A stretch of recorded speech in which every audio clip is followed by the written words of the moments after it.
नुपुर शर्मा की गिरफ्तारी में इतनी देर क्यों कर रही है भाजपा सरकार? मुझे लगता है ये उनकी चाल है, साजिश है, जिस साजिश के माध्यम से देश में अराजकता का माहौल फैलाना चाहते हैं। लेकिन सर, जिस तरीके से गिरफ्तारी की मांग की जा रही है, कई शहरों में हिंसा हो गई, ये भी तो ठीक नहीं है ना कि आप किसी गिरफ्तारी की मांग कर रहे हैं, तोड़फोड़ कर रहे हैं, आगजनी कर रहे हैं, पुलिस एक्शन का रिएक्शन हुआ है। ऐसे पुलिस खड़ी होकर के पथराव कर रही है, पत्थरबाजी शुरू की, तो इसका क्या मतलब है कि असॉल्ट राइफल से सीधा आप सीने पे गोली दाग देंगे साहब? ये कहता है इस मुल्क का संविधान, ये कहता है यहाँ की कानून व्यवस्था। सीधा गोली दाग दी गई, बच्चा मर गया हो। अब इसके अगर रिएक्शन में कुछ होता तो कहेंगे कि मुसलमान सड़कों पर उतर के बदतमीजी कर। के लिए आवाज़ बुलंद की जा रही है, जिसके खिलाफ विवादित टिप्पणी की गई है। अगर वो भी कहते हैं कि अगर कोई हमारे खिलाफ गलत बातें करा, लेकिन अगर माफ़ी मांग लेता है, माफ़ कर देना चाहिए। नुपुर शर्मा ने माफ़ी मांग ली तो उसको माफ़ क्यों नहीं? गंदे सड़े हुए नेता हैं जो इस तरह की बात करते हैं, अगर उनकी अकल ठिकाने आती है तो मैं समझता हूं कि यहाँ पे इसको रोका जा सकता। राइफल से सीधा गोली चलाया सीनों के ऊपर, तो उन्होंने ऐसा क्यों किया? किस ताकतों ने उनको बरगलाया? कहाँ से उनके पास इंस्ट्रक्शन आया कि आप इस तरह से सीधा गोली चला दें? इसकी जांच होगी और जो भी पुलिस वाले इसमें लिप्त पाए जाएंगे, जो भी अधिकारी, उनके ऊपर कार्रवाई होगी, निश्चित रूप से कार्रवाई। ये मस्जिद, कल वो मस्जिद, परसों फलां गुरुद्वारा, उसके बाद किसी गिरजाघर में कहेंगे शिवलिंग है नीचे, और जब साहब जाते हैं चेक करने तो पता चलता वो फव्वारा है। कहते हैं औरंगजेब ने बनाया था, सीमेंट का बना फव्वारा। औरंगजेब की मौत के बाद तो सीमेंट का इजाद हुआ है। तो मजाक तो खुद बना रहे हैं आप, मौका खुद दे रहे हैं आप, तो लोग मजाक उड़ाएंगे। हालांकि मैं मजाक उड़ाने वाले लोगों का समर्थक नहीं हूं। टेलीप्रॉम्प्टर देख के पढ़ने के अलावा करते के ऊपर बात नहीं करते, महंगाई के ऊपर बात नहीं करते, देश में अमन बिगड़ता जा रहा है उसके ऊपर बात नहीं करते, हम फॉरेन डिप्लोमेसी में फेल हो रहे हैं उसके ऊपर बात नहीं करते, चाइना हमारे सरहदों में घुस गया है, पुल बना रहा है, गांव बना रहा है, उस पर बात नहीं करते, उधर से नेपाल घुड़कियां देता है, उस पर बात छोड़ दें, किसी और को मौका दे जिसके मुंह में कम से कम जुबान हो, जो बगैर टेलीप्रॉम्प्टर देखे बोल सकता हो। 56 इंच का जो छाती था इनका, 5.6 इंच की छाती नहीं बची इनकी। टीवी 14 भारत में आपका स्वागत है। मैं असरार अहमद। जिस तरीके से नुपुर शर्मा ने विवादित बयान दिया, उसके बाद पूरे देश में उबाल आया है, विदेशों में भी इसकी चर्चा है। पार्टी ने उसके दबाव में आकर नुपुर शर्मा और नवीन कुमार जिंदल को बाहर का रास्ता दिखाया है, लेकिन अभी तक उनकी गिरफ्तारी नहीं हुई। पूरे देश में प्रदर्शन हो रहा है उनकी गिरफ्तारी को लेकर, लेकिन उसके बाद जो हिंसा हुई है, इन तमाम मुद्दों पर बातचीत करने के लिए हमारे साथ मौजूद हैं सैयद शिबली मंजूर, जो Bihar Congress committee minority department के सह प्रभारी भी। हम इनसे बातचीत करेंगे कि जिस तरीके से पूरे देश में ये सब कुछ चल रहा है, उसके बाद कोई कार्रवाई नहीं हो रही उन लोगों के खिलाफ जिन लोगों ने विवादित बयान दिया है। सर, ये बताइए कि जिस तरीके से विवादित टिप्पणी हुई, पार्टी दबाव में आकर उन लोगों को बाहर का रास्ता दिखाई, लेकिन अभी तक गिरफ्तारी नहीं हुई है, तो इनके पीछे देखिए, आपने बिल्कुल सही कहा कि पार्टी ने दबाव में आके इनको पार्टी से बाहर निकाला है, और दबाव भी आपको पता है किस तरह से बना है, इंटरनेशनल प्रेशर बना है। जितने भी मुस्लिम ममालिक हैं पूरी दुनिया में, उन्होंने जब लिखना शुरू किया और इनके जो राजदूत हैं भारत सरकार के, उनको बुला के फटकारना शुरू किया, तब जाके 10 दिन पुराने दिए गए बयान पे पार्टी ने एक्शन लेके पार्टी से बाहर निकाला। मैं पूछता हूं कि जब इस तरह से कोई विवादित बयान दे, किसी के धार्मिक भावनाओं को ठेस पहुंचाए, तो कानून हमारा ये कहता है कि उसी वक्त जिसने भी इस तरह का बयान दिया है उसके ऊपर कानूनी कार्रवाई हो, उसकी गिरफ्तारी हो। लेकिन 10 दिन तक हिंदुस्तान की आवाम, हिंदुस्तान की अमन पसंद आवाम, हिंदुस्तान की अक़लियती अवाम आवाज़ उठाती रही कि नुपुर शर्मा की गिरफ्तारी हो, उसके ऊपर कार्रवाई की जाए, सरकार सोती रही। लेकिन भला हो कुछ मीडिया चैनल्स का, कुछ माध्यम का, जिससे ये खबर देश के बाहर गई, देश विदेश में लोगों ने इसको देखा, और जो अमन पसंद मुल्क है, मुसलमान मुल्क, उन्होंने देखा किस तरह से हमारे प्यारे नबी आका हुजूर सल्लल्लाहु अलैहि वसल्लम की शान में गुस्ताखी हुई है। उसका संज्ञान लेते हुए उन्होंने भारत सरकार को घेरने की कोशिश की, और भाजपा की सरकार ने, भारत सरकार ने पूरे विश्व पटल पे जिस तरह से हमारी बदनामी कराई है, भारत की, मुल्क की बदनामी कराई है, वाकई बहुत शर्मनाक है। लेकिन नुपुर शर्मा कह रही हैं कि मुझे उकसाया गया उस टीवी डिबेट में, मेरे भगवान के बारे में उल्टा सीधा कहा जा रहा था, इसलिए मैंने भी ऐसा कहा। वो कह रही है कि जो किताब में लिखा मैंने वही कहा, उसके अलावा कुछ नहीं। वो गलत बात कर रही है, मैनिपुलेट कर रही है बातों को। किसी ने उनको नहीं उकसाया, और उकसाने पे अगर उसने कुछ बोला भी है तो ये उनकी मूर्खता है। किसी ने उनको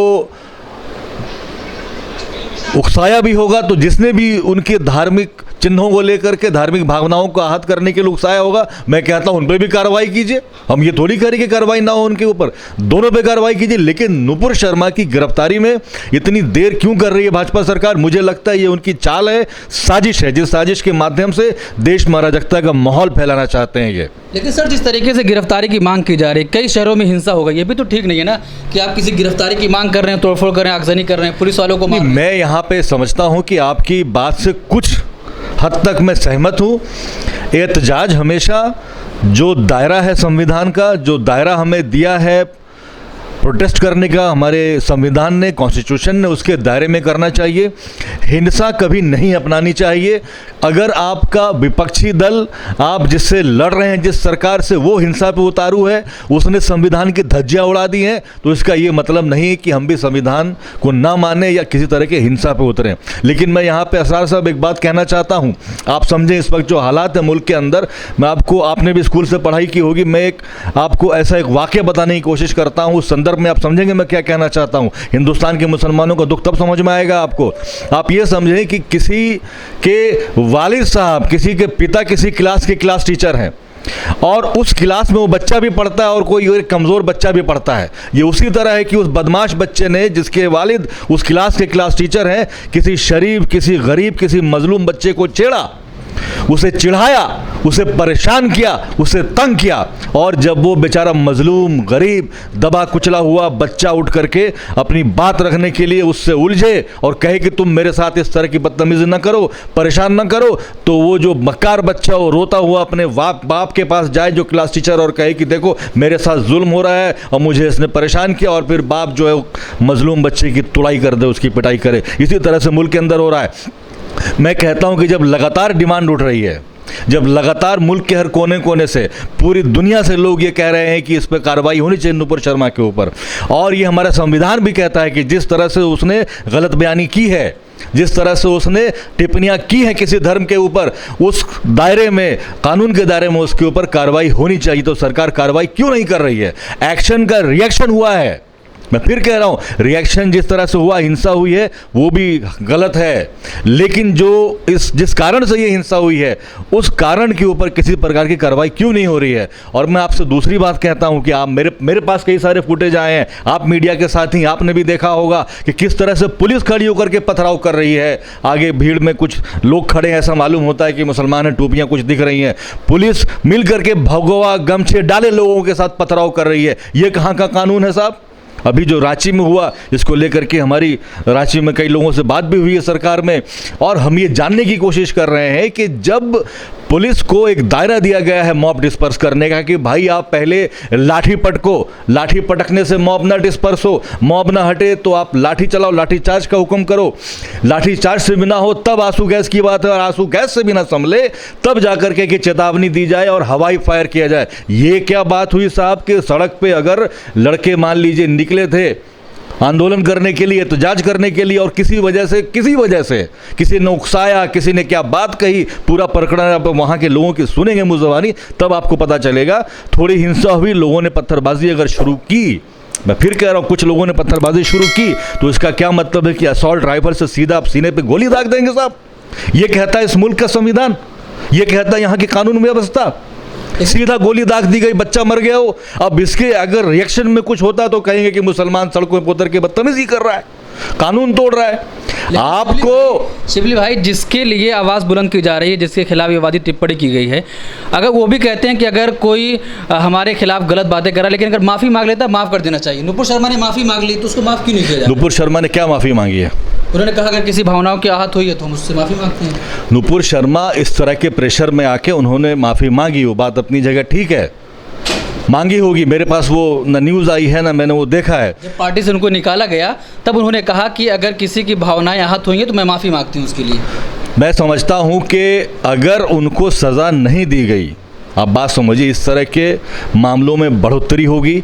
हर आदमी अपने आकाओं के आगे अपने पॉइंट्स बढ़ाने के लिए जो भाजपा में चल रहा है, जो जितनी ज़्यादा बदतमीजी करेगा, जो जितना ज़्यादा हमला करेगा अल्पसंख्यकों के ऊपर, जो जितनी बदतमीजी से पेश आएगा, इस्लाम के बारे में उल्टी सीधी बातें करेगा, अल्पसंख्यकों के बारे में उल्टी सीधी बातें करेगा, सिखों के बारे में उल्टी सीधी बातें करेगा, जैनियों के बारे में उल्टी सीधी बातें करेगा, और क्रिश्चियंस के बारे में उल्टी सीधी बातें करेगा, ओबीसी के बारे में उल्टी सीधी बातें करेगा, दलितों को सताएगा, उससे उतना ऊंचा मकाम मिलता है।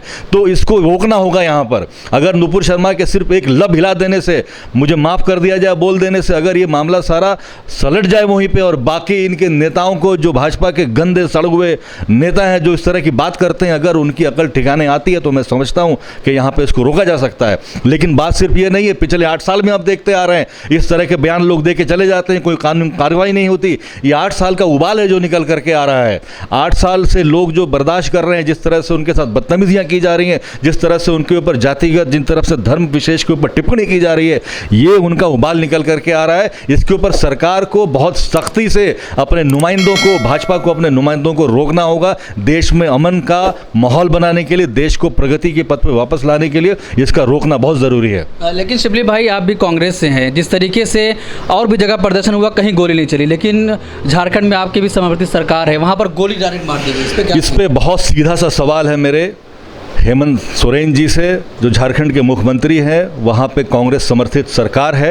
मैं उनसे ये मांग कर रहा हूँ कि वो त्वरित जांच करें कि क्यों पुलिस के अधिकारियों ने इस तरह से प्रोटोकॉल को तोड़ा, क्यों पुलिस के अधिकारियों ने उस हक को, उस कानून को तोड़ा जो उनको पावर दिया गया है मॉब डिस्पर्स करने का। उस पावर के जो स्टेप बाय स्टेप एस्केलेट किया जाता है डिस्पर्स करने के लिए एक्शंस को, उसको तोड़ते हुए किस प्रकार से उन पुलिस वालों ने इस लड़के की जान ली है और स्ट्रेट फायरिंग की है, इसकी जांच होनी चाहिए, और जो भी दोषी है इसमें इसको कड़ी से कड़ी सजा मिलनी चाहिए। लेकिन वो तो कह रहे हैं कि सबके लिए कड़ा इम्तिहान है, हम इसकी समीक्षा करेंगे, कैसे क्या हुआ। समीक्षा तो नहीं ले रहे ना, समीक्षा यही तो है, जांच होगी कि अगर पुलिस वालों ने इस तरह से सीधी फायरिंग की है, असॉल्ट राइफल से सीधा गोली चलाया सीनों के ऊपर, तो उन्होंने ऐसा क्यों किया, किस ताकतों ने उनको बरगलाया, कहां से उनके पास इंस्ट्रक्शन आया कि आप इस तरह से सीधा गोली चला दें। इसकी जांच होगी, और जो भी पुलिस वाले इसमें लिप्त पाए जाएंगे, जो भी अधिकारी, उनके ऊपर कार्रवाई होगी, निश्चित रूप से कार्रवाई होगी। लेकिन गिरफ्तारियां भी तो हो रही हैं, कई नौजवानों को उठा लिया गया है, तो सब उनके घर वाले कह रहे हैं कि सब दोषी नहीं है,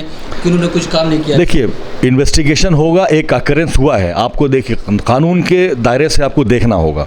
वायलेंस हुआ, लोग सड़कों पे एहतजाज करने के लिए उतरे, एहतजाज कहीं ना कहीं जाके थोड़ा हिंसक हुआ, थोड़े कुछ बच्चों ने पथराव किया, कुछ लड़कों ने पथराव किया, वो एक क्रिमिनल ऑफेंस था, इससे इनकार नहीं है। मैं फिर कह रहा हूँ, पथराव एक क्रिमिनल ऑफेंस था। उस क्रिमिनल ऑफेंस के दायरे में जो भी लोग आए, जिन्होंने ये ऑफेंस कंडक्ट किया, उनकी गिरफ्तारी होगी, जांच होगी, जिन्होंने किया होगा उसके ऊपर जो सज़ा दी जानी है दी जाएगी, जिन्होंने नहीं किया होगा छोड़ दिया जाएगा। अब इससे बड़ा ऑफेंस, इससे बड़ा ऑफेंस, मैं समझता हूँ आप भी जानते हैं, इस बात को मानते हैं कि इस दुनिया में सबसे कीमती चीज़ कोई है तो वो किसी की जान है, किसी मजलूम की, किसी मासूम की जान है। उस हिंसा की घटना से भी बड़ा जो ऑफेंस हुआ है वो स्ट्रेट फायरिंग करके लोगों की जान लेने का काम किया गया है। इस ऑफेंस की भी जांच होगी, इसमें जो भी अधिकारी लिप्त हैं, जहाँ से भी इनको इंस्ट्रक्शन मिला है, जहाँ से भी ये मिसगाइड हुए हैं, जहाँ से भी ये बरगलाए गए हैं, सबकी जाँच होगी और उचित कार्रवाई होगी इसके ऊपर। मुसलमान सड़कों पर है पूरे देश में कई दिनों से, तो कांग्रेस कहाँ खड़ी दिखाई दे रही है इसमें? कांग्रेस मुसलमानों के हर मुद्दे पे साथ खड़ी रही है। सिर्फ मुसलमान क्यों, देश का हर शोषित पिछड़ा जो वर्ग है उसके साथ कांग्रेस हमेशा खड़ी रही है। इस बात को आप भी मानेंगे। पिछले 8 सालों का आप उठा के देख लीजिए, जिस तरह से सरकार लगातार अनदेखी कर रही है अल्पसंख्यकों के अधिकारों की, जिस तरह से पिछड़ों के अधिकारों की लगातार अनदेखी की जा रही है, रोजगार पे किस तरह से हमला हो रहा है, महंगाई किस तरह से बढ़ी जा रही है। आप देख रहे होंगे सड़क पे लड़ने वाली सिर्फ एक पार्टी कांग्रेस नजर आती है। मुसलमानों का मुद्दा हो, CAA NRC का, सिखों का मुद्दा बना दिया था इस मरदूद सरकार ने, फार्मर्स आंदोलन को, किसान आंदोलन को, उस पर कांग्रेस नजर आई। दलित की बेटी के साथ बलात्कार होता है यूपी में, उस पर कांग्रेस नजर आती है। आप कैसे कहते हैं साहब कि कांग्रेस इस पर साथ नहीं खड़ी है? कांग्रेस बिल्कुल साथ खड़ी है। जिस तरह किसी के ऊपर भी एट्रोसिटी होगी, किसी के ऊपर भी कोई अन्याय होगा, कांग्रेस पार्टी दमखम से उसके साथ खड़ी है। शिबली भाई, लास्ट सवाल करूंगा आपसे। जिस तरीके से जो नुपुर शर्मा के समर्थन में खड़े हैं, वो कह रहे हैं कि लगातार हमारी भी भावनाएं आहत की गई, शिवलिंग का मजाक उड़ाया गया, कहा जा रहा था कि हर रोड पे शिवलिंग मिल जाएगी अगर आप देखने जाएंगे तो। किसने मजाक उड़ाया? वो कह रहे हैं बहुत सारे लोग टीवी में बैठ कर ऐसा कर रहे हैं।